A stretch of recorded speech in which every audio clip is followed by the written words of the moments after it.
السلام علیکم ناظرین، میں آج آپ کی خدمت میں ایک ایسی ویڈیو لے کر حاضر ہوں جس میں دیکھا جا سکتا ہے کہ مریم نواز صاحبہ اور بلاول بھٹو بلاول ہاؤس لاہور میں بہت ہی گندا اور شرمناک کام کرتے ہوئے پکڑے گئے۔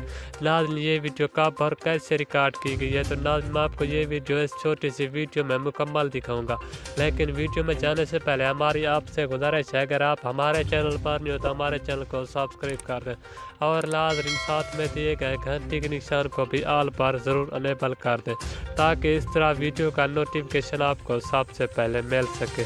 تو آئیے ناظرین، آپ کا کوئی بھی قیمتی وقت ضائع کیے بغیر چلتے اہم خبر کی جانب۔ ناظرین میں آپ کو بتاتا چلوں کہ مریم نواز صاحبہ اور بلاول بھٹو نے انتہائی بےہودہ کام کر دیا۔ ناظرین اس کی ویڈیو CCTV کیمرے کی مدد میں سے ریکارڈ کی گئی۔ اب ناظرین یہ ویڈیو کسی نے سوشل میڈیا پر بھی وائرل کر دی۔ ناظرین یہ ویڈیو بہت ہی گندی اور شرمناک ویڈیو ہے۔ ناظرین یہ ویڈیو پوری سوشل میڈیا